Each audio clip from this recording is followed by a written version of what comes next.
Shalom, selamat pagi Ibu Bapak, Saudara-saudari yang terkasih di dalam Tuhan Yesus Kristus. Bertemu kembali dalam Ragi Renungan Pagi GKI Banjarbaru.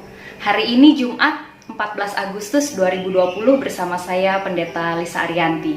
Sebelum kita membaca dan merenungkan firman Tuhan, mari kita bersatu di dalam doa. Bapa kami dalam nama Tuhan Yesus, terima kasih atas hari ini. Terima kasih atas kekuatan dan kesehatan Tuhan karuniakan bagi kami. Sebentar kami hendak membaca dan merenungkan firman-Mu. Biarlah kuasa Roh Kudus menolong, menuntun, membimbing kami, sehingga firman yang akan kami baca, dengar, dan renungkan sungguh-sungguh dapat kami mengerti dan lakukan di dalam hidup kami. Amin. Ibu Bapak, Saudara-saudari yang terkasih, nas firman Tuhan yang akan kita baca dan renungkan pada pagi hari ini, yaitu dari Kisah Para Rasul, pasal 14, ayat 19 sampai 28. Ada dua judul perikop di sini, yaitu ke Ikonium, Listra, dan Derbe, dan kembali ke Antiokhia.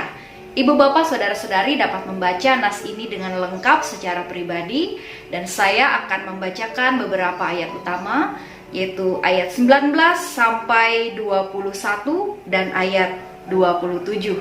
Yang demikianlah bunyi firman Tuhan. Tetapi datanglah orang-orang Yahudi dari Antiokhia dan Ikonium, dan mereka membujuk orang banyak itu memihak mereka. Lalu mereka melempari Paulus dengan batu dan menyeretnya keluar kota, karena mereka menyangka bahwa ia telah mati. Akan tetapi ketika murid-murid itu berdiri mengelilingi dia, bangkitlah ia lalu masuk ke dalam kota. Keesokan harinya berangkatlah ia bersama-sama dengan Barnabas ke Derbe. Paulus dan Barnabas memberitakan Injil di kota itu dan memperoleh banyak murid. Lalu kembalilah mereka ke Listra, Ikonium, dan Antiokhia. Ayat 27, setibanya di situ mereka memanggil jemaat berkumpul, lalu mereka menceritakan segala sesuatu yang Allah lakukan dengan perantaraan mereka, dan bahwa ia telah membuka pintu bagi bangsa-bangsa lain kepada iman. Tuhan Yesus bersabda, yang berbahagia ialah mereka yang mendengarkan firman Allah dan yang memeliharanya. Amin. Kemarin mencinta, hari ini membenci. Kemarin berjanji setia, hari ini mendua. Itulah manusia. Sikapnya acap kali mudah sekali berubah. Dan perubahan sikap yang amat drastis dari orang lain, itulah yang dialami juga oleh para rasul, khususnya Paulus dan Barnabas. Sesudah melakukan mujizat penyembuhan kepada orang lumpuh di Listra, Paulus dan Barnabas mendapatkan simpati yang besar. Bahkan mereka dianggap sebagai dewa oleh orang banyak.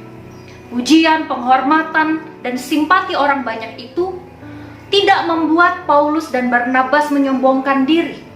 Justru mereka katakan bahwa mereka adalah manusia biasa.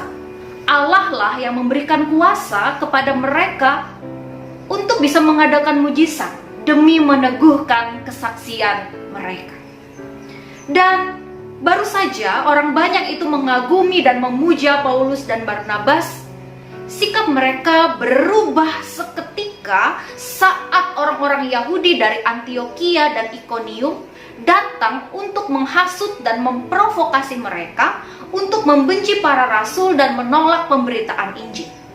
Dan orang banyak yang termakan hasutan itu, mereka melempari Paulus dengan batu dan menyeretnya keluar kota.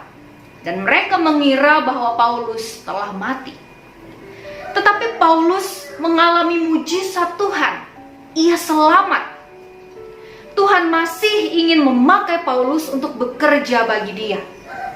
Tuhan memberikan kekuatan kepada Paulus untuk bangkit. Dan keesokan harinya ia melanjutkan perjalanan penginjilannya dengan Barnabas menuju ke Derbe. Dan di dalam ayat 21 menyatakan bahwa usaha penginjilan di Derbe membuahkan hasil. Banyak orang yang menjadi percaya di kota itu. Dan setelah perjalanan misi pertama Paulus dan Barnabas, mereka kembali ke Antiokhia. tempat di mana mereka dahulu diserahkan kepada kasih karunia Allah untuk memulai pekerjaan pemberitaan Injil. Di sana, di Antioquia, Paulus dan Barnabas berbagi pengalaman kepada jemaat tentang bagaimana kasih setia dan pemeliharaan Tuhan yang sungguh bekerja dalam pemberitaan Injil yang mereka lakukan. Ibu bapak, saudara-saudari yang diberkati Tuhan, kalau kita mengingat dan menghitung berapa banyak masalah, pergumulan, kesulitan yang kita pernah alami sepanjang hidup kita, tentu kita tidak dapat menghitungnya karena begitu banyaknya. Namun saudara, bukankah kita mampu menghadapi dan melalui semua itu? Bahkan kita masih bisa ada sebagaimana kita ada sekarang ini. Bukankah itu semua hanya oleh karena kasih setia dan pemeliharaan Tuhan bagi kita? Karena itu saudara, mari kita mensyukurinya, menceritakan dan memberitakan kebaikan Tuhan itu kepada orang lain, sehingga orang lain pun terberkati dan nama Tuhan Yesus Kristus dipermuliakan. Amin. Mari kita bersatu di dalam doa. Bapa, terima kasih atas kebenaran firman-Mu yang sungguh amat indah. Biarlah firman-Mu menjadi kekuatan bagi iman percaya kami, dan mampukan kami juga untuk senantiasa menjadi saksi-saksi Kristus, memberitakan tentang kasih setia, kebaikan Tuhan yang Tuhan sudah nyatakan di dalam hidup kami kepada orang lain, sehingga nama Tuhan dipermuliakan. Terima kasih Bapa, di dalam nama Tuhan Yesus kami berdoa. Amin.